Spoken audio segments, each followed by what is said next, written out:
Hey everybody, it's Kelly. How are you doing? I hope you are all doing well. Through my meditation and journaling this morning, I was thinking about patterns of behavior, patterns of being.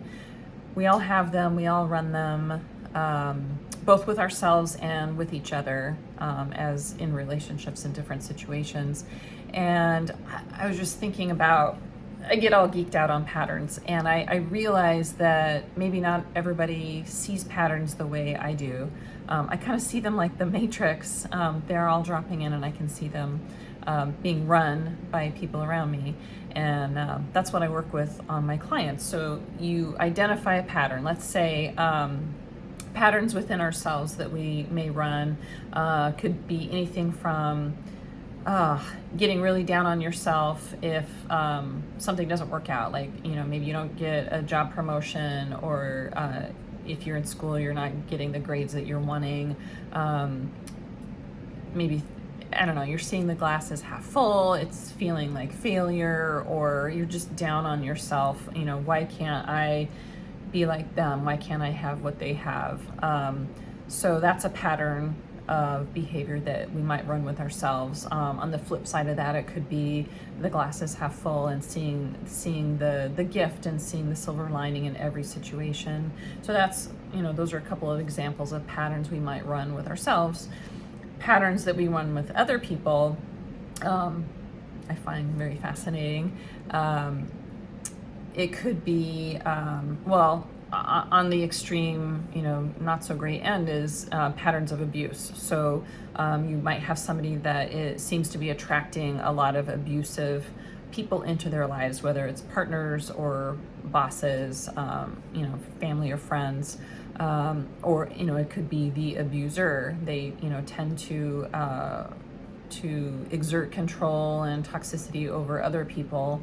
So that's like one end of the spectrum. The other end of the spectrum in relationships could be, lifting your partner up, being super positive and helping everybody around you reach their goals and up level. There's all sorts of patterns. So where do they come from is one question that I always had, and my belief is that they always come from childhood. I don't have definitive proof on that, but I'm pretty sure that most all of them come from childhood. They're like wired in childhood, and then we spend the rest of our adulthood mastering them and honing in on them, and so we get really good at these patterns. Unless we become aware. Most of the time we're not aware of them unless we're listening to a video like this and we're like, oh, what are the patterns I run in my life? So I don't see the patterns as good or bad. I see them as what's serving you, what's not serving you. And it's always up to you. If you decide you see a pattern, you're like, oh yeah, this feels familiar. I've run this pattern before, and it turned out great, or it didn't turn out great. It's always our choice to ignore it, keep it. Like, oh, it's a good pattern, or yeah, I don't want to do anything about it, or ooh, yeah, I want to change that. What can I do about that?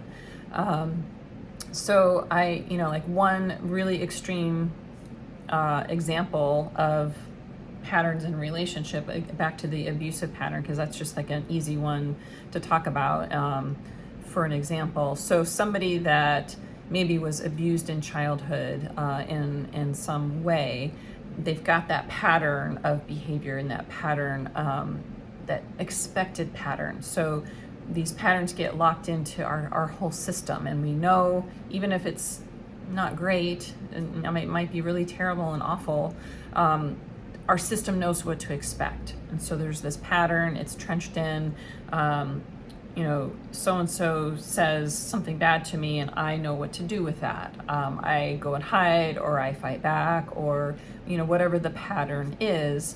Then going through adulthood, that person may very well attract different people into their lives that are abusive, whether verbally or abusive, physically abusive. They will throw that pattern into being because that's what they're used to. So you hear about the cycle of abuse, and sometimes people don't understand why would they not just get out of that situation? It's a terrible situation. Why can't they just leave the person, leave the abuser, or quit the job if it's a boss sort of situation? They're not aware of that pattern, and so their system, their body, their subconscious, their nervous system, everything is just used to that pattern, and they don't know any other way. So even though it's maybe miserable, they don't know any other way of being. They don't know any other pattern they don't know how to break it.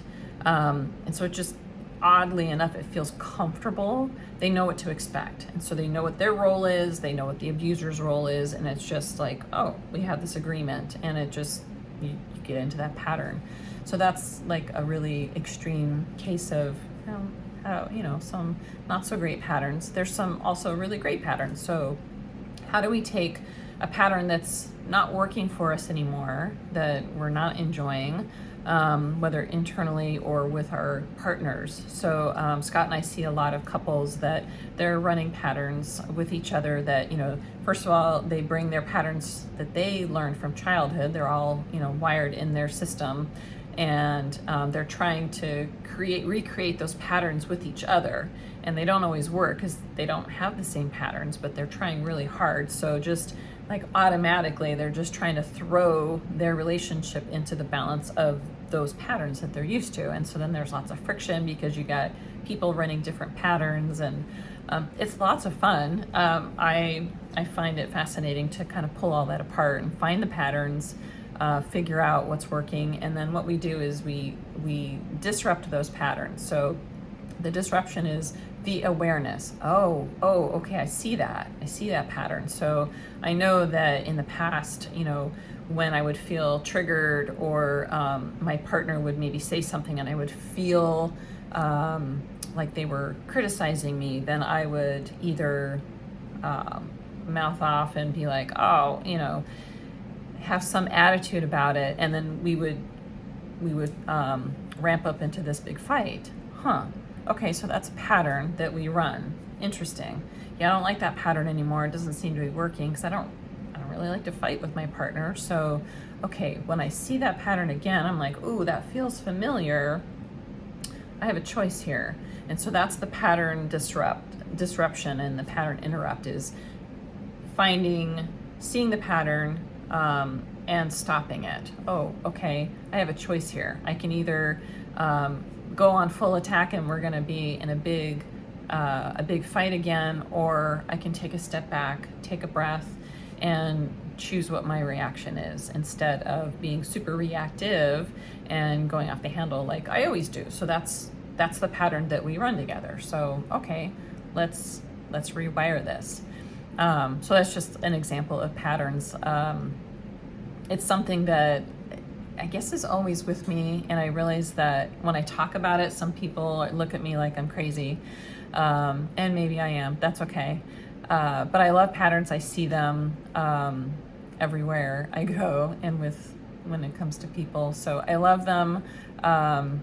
If you need help with patterns, I am more than happy to help look at those for you. Patterns, we all have them, we all run them. So it's your choice whether you want to keep them, ignore them, or change them. That's kind of what we're here to do on this planet. So I wish you all well. I have a great day, and I will see you soon. Take care. Bye.